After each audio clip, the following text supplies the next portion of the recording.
I would like to open this with an acknowledgement of those great beings and teachers and masters who are in this room with us this morning. At the Christine Fassetti's Trance Circles, they come and they tell us that they are with us every Sunday at the temple and at the Trance Circles. And even though they are invisible, we welcome their presence, we welcome their truth, we welcome their guidance, we welcome their love. And I do too.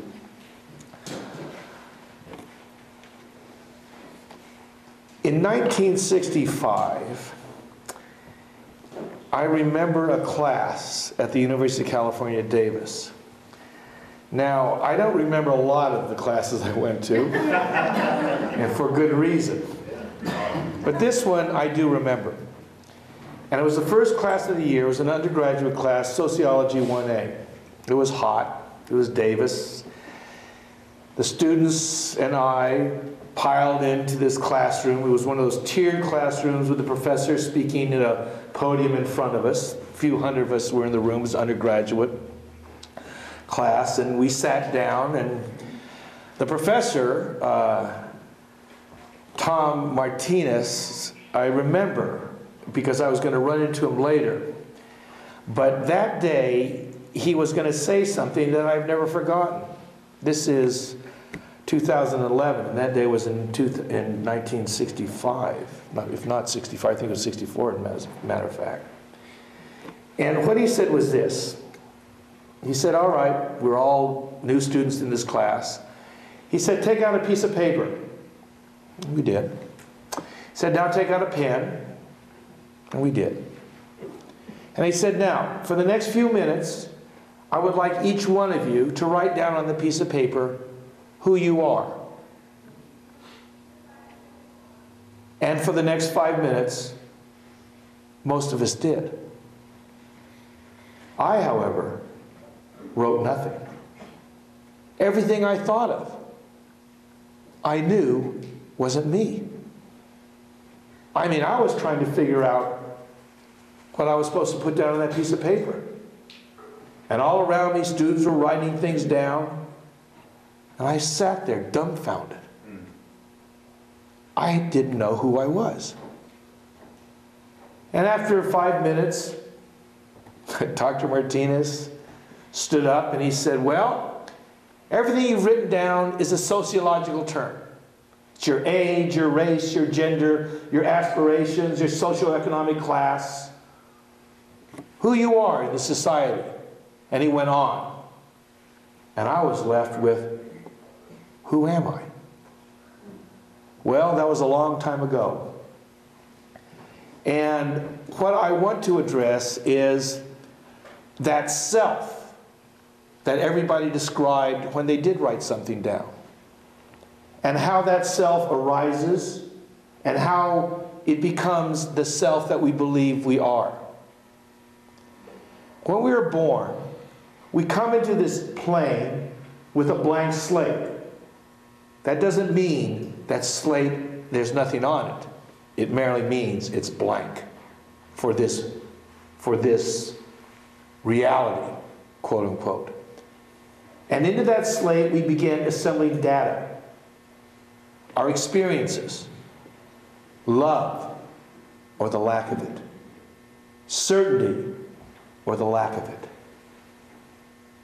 who we are, who it is, and deeply embedded into that, as we are first here, comes the notion we are alone. You have no idea who you are, but as part and parcel of the experience, written onto that tablet, etched into it with an acid-like reality, are the words or the realization, I am alone. And as you continue to collect data about your experience, as you grow older, who this person is, who mother is, who father is, what family is, what nation is, who you are, what school is, a world becomes assembled. A world that you know that you do not control. A world that you know that you are at the effect of. A world that you know is far larger than you. And this is what we call the process of growing up. The process of where thoughts, judgments, and observations, and what others have told us, get put down into our own personal, quote, book of life. And then we reach puberty. And if there was any uncertainty before then, it becomes certain at that point. Holy smokes. I am in trouble. If you survive that experience, your whole intent is to overcome what you've just experienced. The search for love, the search for companionship, the search for security in a world that is ever-changing, in a world that you're scrambling to find balance in, because one of the few things that you do know is that whatever the truth is, you are in balance, you are at risk, and you are at hazard in this world. This is the world which people described, or at least were receiving that information from when they wrote down on that piece of paper in that class of Sociology 1A at UC Davis in 1964-65. This is the world of the temporary self. The self that is born and then dies. The self that appears seemingly out of nowhere to live its life and to seemingly once again to disappear into the nothingness from which it came. This is the ephemeral, temporal, transitory self that lives its ephemeral, temporal, transitory existence in an ephemeral, temporal, transitory world. This is the self we believe that is. This is the self that we believe who we are. When I was in high school, I had my first, what I would call, revelatory experience. I haven't had many of them, but I've had a few. And this happened in a solid geometry class that I was taking in summer high school. And I was terrible at math. I remember very well the first day I saw a trigonometry table on the board. And I stared at it. And my unknowing was only confirmed throughout that semester. I had no idea why it was true. If it was, all I knew is I had to accept it as being true, and I had better been able to figure this out to pass that course. And I did. But I wasn't good at it, and I knew it. And it had to be probably around 1959-60 that I was in a summer class, taking a solid geometry at this adjoining high school. And it was solid geometry, and we were studying cones. Now, cones are, it's three-dimensional. This is what solid geometry is, all right? Cones are like a dunce cap, all right? At the base, they're circular, and then they go into a more narrow, and they reach a point, all right? This is it's very much like a dunce cap, all right? Now, that day, the teacher was explaining cones, and what he started was this. On the blackboard, he drew a point. Stuck a point, chalkboard, okay? Then he took a line, then he took his chalk and he drew a line through that point. One line through that point. In truth, I think he started not with that point. He got up there and he drew a line on the chalkboard. Then he took that chalk and he drew a line through that line with another line. And he said, where these two lines intersected is the point. And it was. All right? Then he said, this is two-dimensional. What a three-dimensional object is a series of lines through that point, all intersecting through that point. All right? So we have two cones coming together at their point, both opening up into a wider area. And somehow during that lecture, maybe at that point, something came to me that I've never forgotten. I knew something came to me. It was an image of two cones together at that point.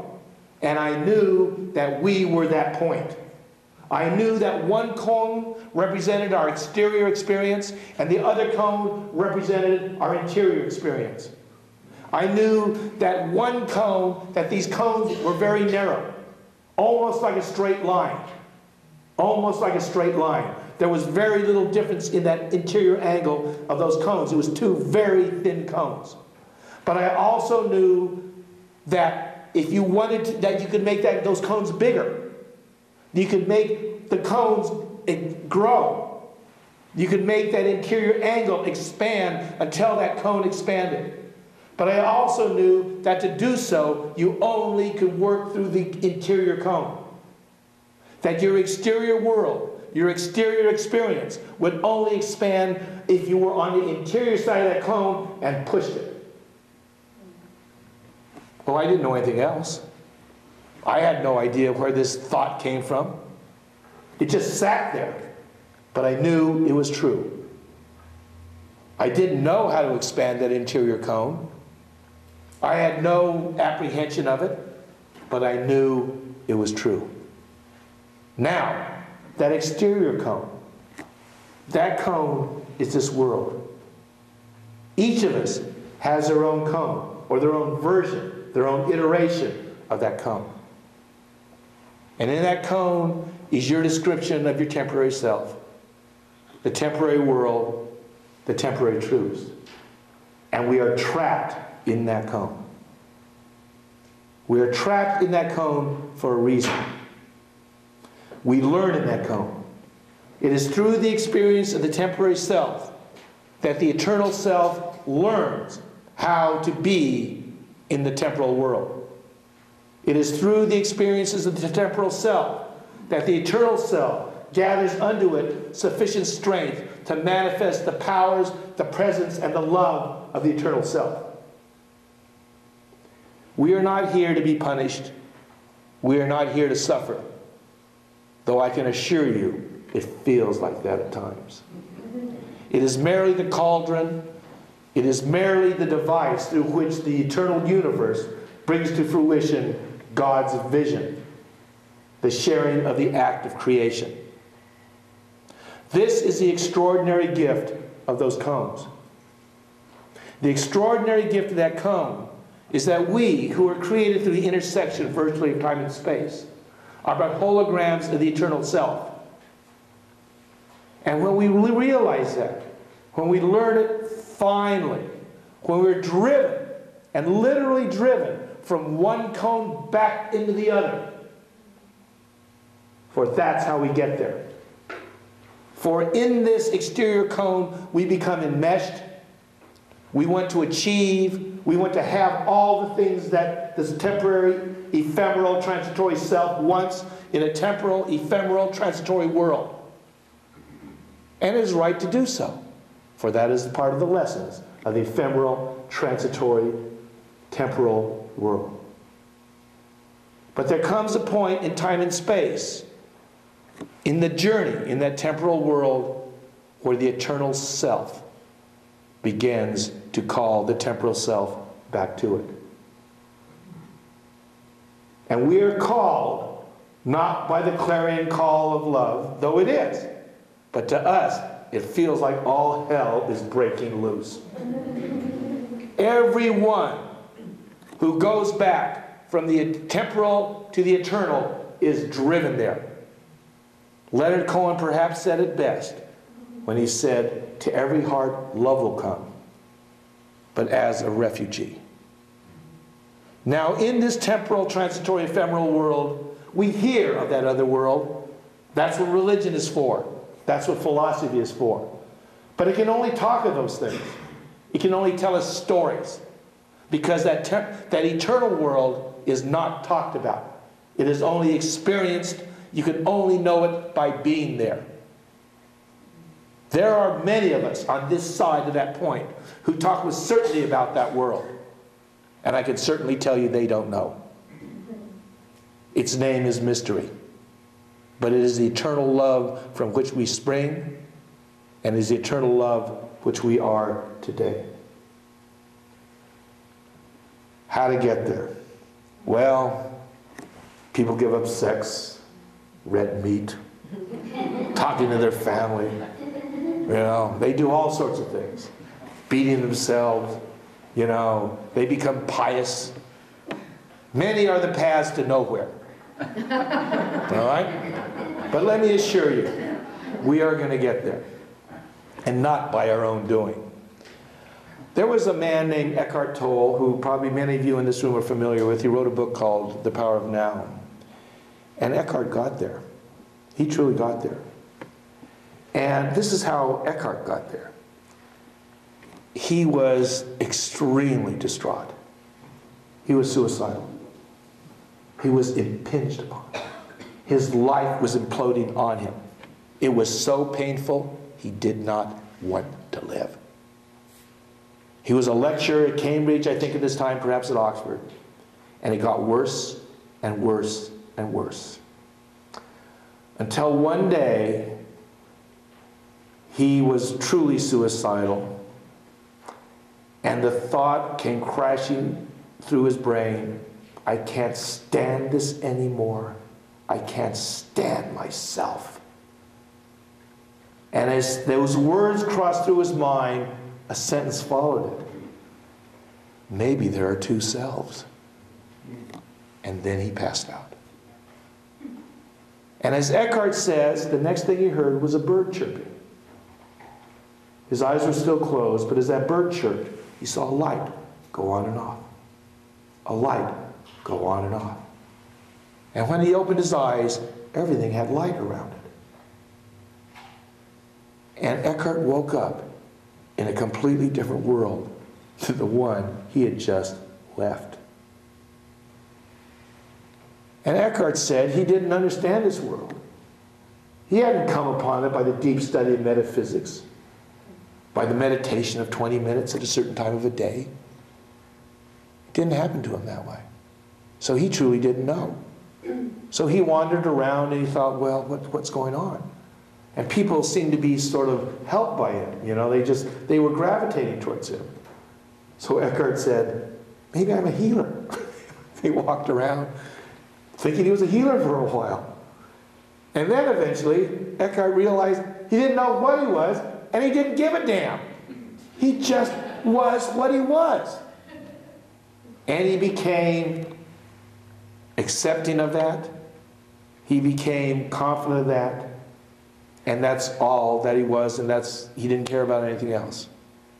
That's how Eckhart, he made it past that one, from one cone into the other. All right?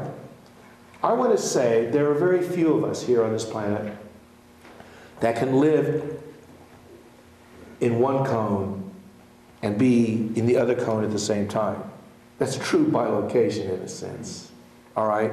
To carry the love of the eternal into the temporal world where love appears but an illusion, transitory, fleeting. I wrote these lyrics once and I said, and I hope that love is not what it appears to be, a trap in which the lonely falter, a treasure box without a key. And truly that's how it appears to us in this world that is temporal, transitory, and ephemeral. But the other cone is exactly the opposite.